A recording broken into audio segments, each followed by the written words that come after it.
আকাশে পাড়ায় চাঁদ উঠেছে, আসছে নদীর গান, বছর পরে এলো রমজান। আমরা কিন্তু চাঁদ দেখে রোজা শুরু, গজলটা সুর এবং রিলিক্স গুলো অনেক সুন্দর, কি বলে? হ্যালো ভিউয়ার্স, আসসালামু আলাইকুম। কি অবস্থা সবার, কেমন আছেন? অনেকদিন হলো আপনাদেরকে নিয়ে কোনো কিছু দেখিনি, তবে এই রমজান মাসে আপনাদেরকে নিয়ে একটা সুন্দর গজল দেখে এসে চলে। এই গজলে কি মেসেজ দেওয়া হয়েছে এবং কি বিষয়গুলো তুলে ধরা হয়েছে, যেহেতু রমজান মাস, রমজান উপলক্ষে গজলটা হতে চলেছে। গজলটার নাম হচ্ছে আকাশ পাড়ায় চাঁদ উঠেছে। গজলটা আসলে শোনার পর আমার মন ছুঁয়ে গেছে, তাই আবারও আপনাদেরকে নিয়ে দেখতে চলে এলাম। চলেন কথা না বাড়িয়ে ভিডিও শুরু করি। এলো রমজান, এলো রমজান। গজলের প্রথমেই কিন্তু আমাদেরকে স্মরণ করে দিচ্ছে যে রমজানের কথা, আমাদের মাঝে যে মাহে রমজান চলে এসেছে সেটাই কিন্তু প্রথমেই তুলে ধরেছে। উঠেছে বসছে গান, বছর পরে আকাশে পাড়ায় চাঁদ উঠেছে, আসছে নদীর গান, বছর পরে এলো রমজান। আমরা কিন্তু চাঁদ দেখে রোজা শুরু করি এবং এক বছর পর কিন্তু আমরা মাহে রমজান পাই। সেটা কিন্তু সুন্দর একটা কণ্ঠের মাধ্যমে তুলে ধরেছে। এই ছোট্ট বাচ্চাকে আমি তেমনভাবে চিনি না, তবে কণ্ঠটা সুন্দর। জোয়ার বহে তুমি ঘরে, খুশির জোয়ার বহে।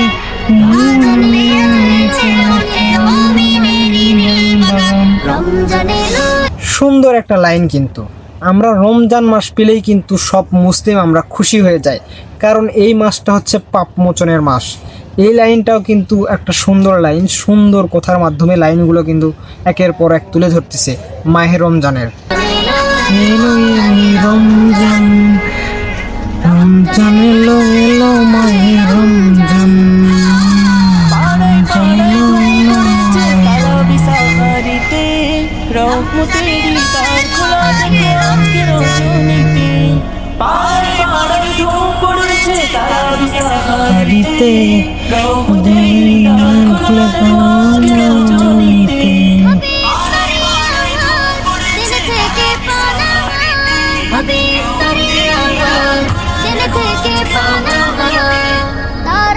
আমরা যে সারাদিন রোজা থাকার পর তারাবি পড়ি, এবং যারা গ্রামে থাকেন তারা বুঝবেন যে গ্রামের মানুষ, বা শহরে যারা থাকেন তারাও বুঝবেন যে শহরে কি পরিমাণ তারাবির লোক হয়, বা আমরা মুসাল্লি দেখি সেখানে সবাই ছোট বড় সবাই মিলে কিন্তু আমরা একসাথে তারাবি পড়ি।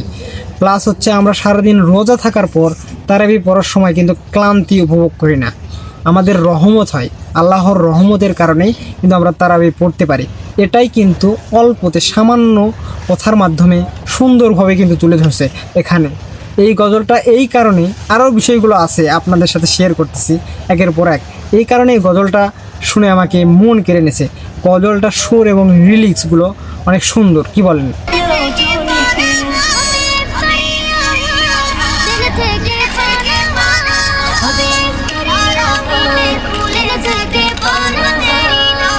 রোজা থাকার পর আমরা যখন পরিবারের সাথে ইফতার নিই বা বন্ধু বান্ধবের সাথে ইফতার নিই, এবং গ্রামে দেখবেন যে ইফতার মাহফিল হয়, সেখানে কিন্তু আমাদের মজাই আলাদা। পরিবারের সাথে ইফতার নেওয়ার মজাই আলাদা।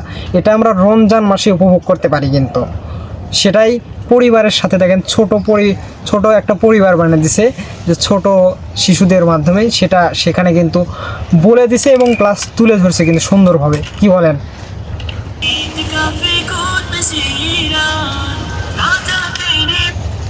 গজলটা শুনছি আর কণ্ঠের মায়ায় পড়ে যাচ্ছি। কণ্ঠের যে একটা জাদু, সেটা কিন্তু এই গজলে আমি দেখতে পাচ্ছি। আপনারা কিভাবে দেখতে পাচ্ছেন আমি জানি না, কিন্তু কণ্ঠের যে একটা জাদু, সেটার কিন্তু মায়ায় পড়ে যাচ্ছি আমি।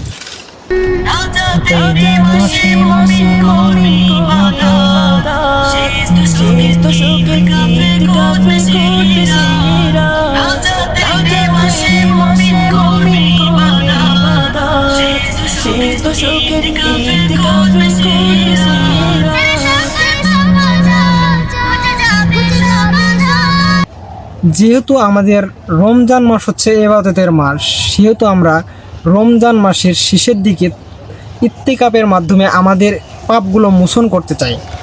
এটাই সে তুলে ধরতেছে যে রমজান মাসের শেষে আমরা মুসলিমরা কিন্তু ইতিকাফের মাধ্যমে মসজিদে যেটা পালন করা হয় 7-10 দিনের, বা অনেকেই অনেকভাবে পালন করে অনেক মাযহাবের, তবে এটাই সে এভাবে তুলে ধরতেছে নাজাতের জন্য আমরা ইতিকাফ যেভাবে পালন করি।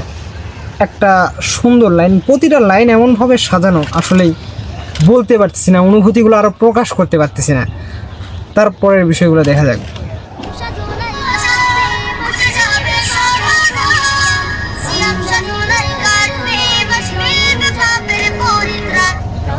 আসলেই সিয়াম সাধনের পর এই মাসটা চলে যাবে, আল্লাহ হয়তো আমাদেরকে পাপে থেকে মুক্ত দিবে সিয়াম সাধনের পর।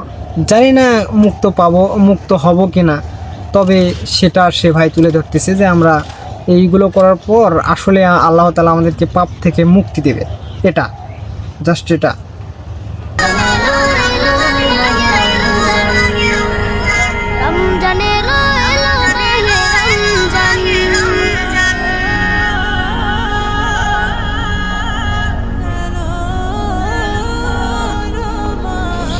এই গজলটা শুনে যতটুকু আমি এইখানে আনন্দ হচ্ছি, এইটার আমি টিকটকে যেটা দেখছি সেটাতে আরও বেশি আনন্দ, কারণ ওই বাজটাই আমার কাছে অনেক ভালো লেগেছে।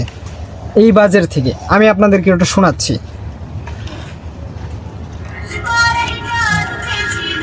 নদীর ঘাম একটি বছর মুমিনেরই ঘরে খুশির জোয়ার বহে, আচ্ছা মুমিনেরই ঘরে দেখো খুশির জোয়ার বহে। আমি ভাইদের উদ্দেশ্যে বলতে চাই যে আমাকে ওইখানের থেকে, মানে ইউটিউবে দেখার থেকে এইখানে অনেক সুন্দর লাগছে, মানে টিকটকে অনেক সুন্দর লাগছে তাদের যে রিহার্সাল, এটা আমাকে অনেক সুন্দর লাগছে। কিন্তু কাজটা অসাধারণ হয়েছে, কিন্তু এরকম কাজে আমরা চাই। আসলে কাজটা ভালো হয়েছে বা গজলটা ভালো হয়েছে, আপনারা যাই বলেন, কিন্তু আমার ভালো লাগছে, এই কারণে আমি এই বিষয় নিয়ে কথা বললাম। ভালো বিষয় নিয়ে সবাই কথা বলতে চায়, কয়জনই বলতে পারে বলেন? তবে আপনারা এভাবে ভাইদের উদ্দেশ্যে বলতে চাই যে আপনারা এভাবে এগিয়ে যান, আরও সুন্দর চাই। কণ্ঠটা ঠিক আছে ভাই, অনেক সুন্দর কণ্ঠ, এরকম কণ্ঠ আমি শুনিনি। তবে ছোট বাচ্চাদের বা মধ্য থেকে অনেক সুন্দর কণ্ঠ বের করা যায়। তবে আপনারা বেস্ট লাগলো আমাকে। আমি তেমনভাবে গজল প্রেমী না, গজল শুনি না, গানও শোনা হয় না, তবে আপনাদের এইগুলো আমার ভালো লাগলো, তাই আপনাদের এই বিষয়গুলো নিয়ে কথা বললাম।